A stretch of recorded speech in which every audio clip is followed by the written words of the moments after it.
राधे राधे। ओम नमः शिवाय। जय मातेश्वरी माता पार्वती की।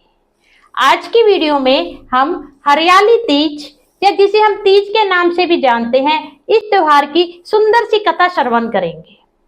हरियाली तीज का जो त्योहार है यह पूरे भारतवर्ष में बहुत ही उत्साह और उल्लास के साथ मनाया जाता है।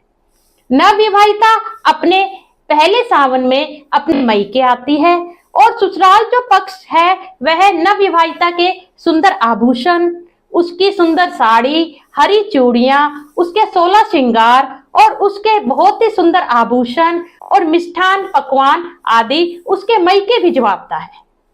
यह जो सिंधारा पर्व है यह तीज से एक दिन पहले आता है और इसी दिन नवविवाहिता के ये सारे 16 श्रृंगार की जो वस्तुएं हैं वह अपने ससुराल से वह प्राप्त करती है।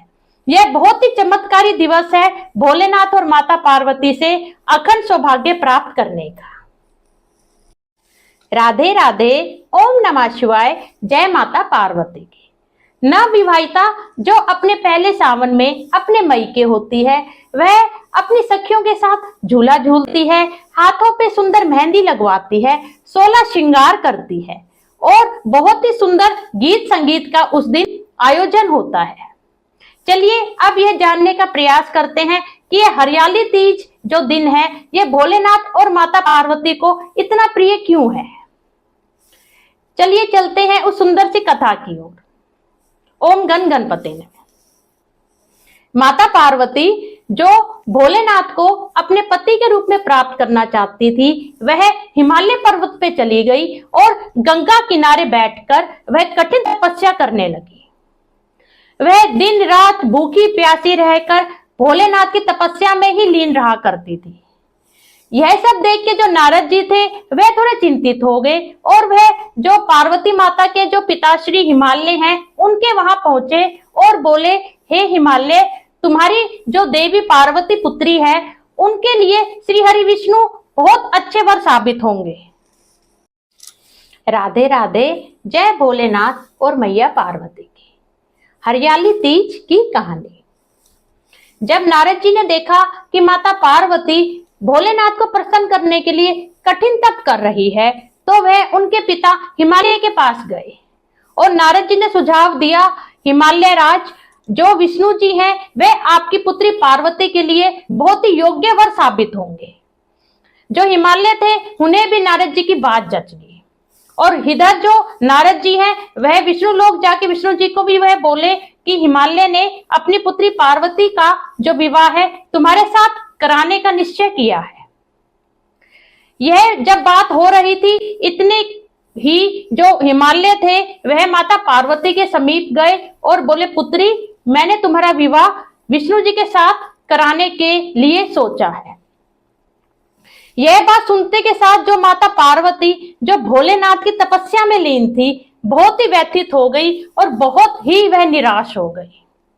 उनके पिता तो यह कह के चले गए और उसके बाद वह रुदन करने लगी और अपनी सखी को बोली, आज मैं बहुत ही दुख के सागर में डूब गई हूं क्योंकि मैं भोलेनाथ के अलावा किसी को भी पति के रूप में स्वीकार नहीं करूंगी।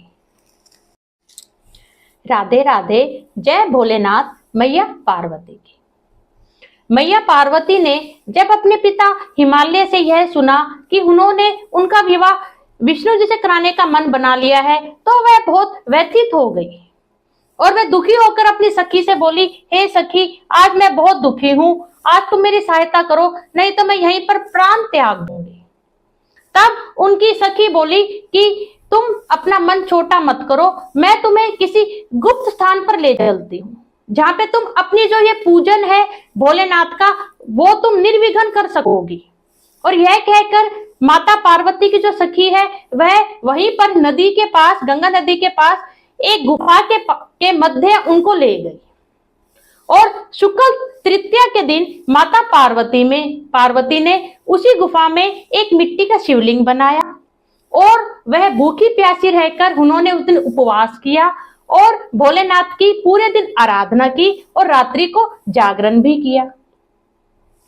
उनकी इतनी पूजा देख के तृतीया के दिन भोलेनाथ अति प्रसन्न हो गए और उन्होंने उन्हें वहीं पे दर्शन देके आशीर्वाद दिया और पति के रूप में उन्होंने कहा कि मैं तुम्हें पत्नी के रूप में स्वीकार करता हूं। अगले दिन राधे राधे जय भोलेनाथ मैया पार्वती की हरतालिका तीज कथा।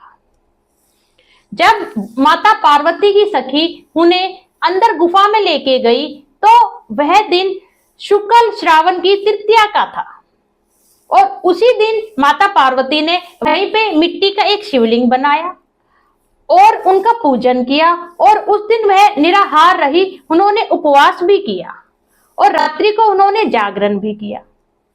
जो ये तृतीया का पूजन था उससे भोलेनाथ अति प्रसन्न हो गए और उन्होंने उसी दिन माता पार्वती को दर्शन दिए और उन्हें पत्नी के रूप में स्वीकार किया।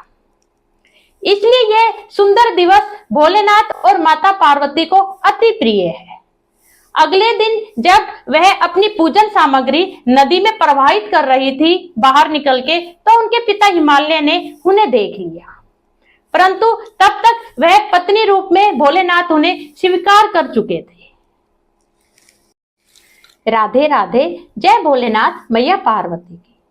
अगले दिन जब माता पार्वती नदी में अपनी पूजन सामग्री प्रवाहित कर रही थी तो हिमालय ने उन्हें देख लिया, तो वह हाथ जोड़ के बोली, हे पिताश्री, भोलेनाथ ने मेरा जो पूजन है वह स्वीकार कर लिया। यह व्रत हरतालिका के नाम से इसलिए विख्यात हुआ क्योंकि इसमें जो सखी है माता पार्वती की, उन्होंने उनका हरण किया था और उनको चुपचाप गुफा में छुपा दिया था। यह बहुत ही चमत्कारी दिवस है। इस दिन जितनी भी सुहागन या कुंवारी जो कन्याएं हैं, भोलेनाथ और माता पार्वती का पूजन अवश्य करें। माता पार्वती को 16 श्रृंगार की सामग्री अर्पित करें। उन्हें सुंदर चुन्नी, साड़ी और हरी चूड़ियां माता पार्वती को अर्पित करें। भोलेनाथ को भी सुंदर उनको माला पहनाए, उनको सुंदर पटका पहनाए और कुछ मिष्ठान आदि का भोग लगाए। भोलेनाथ ने माता पार्वती को आशीर्वाद दिया कि जैसे तुम्हारा सुहाग अचल है, वैसे ही जो भी हरतालिका तीज या हरियाली तीज का व्रत करेगा वह भी अचल सौभाग्य को प्राप्त करेगी। ओम नमः शिवाय।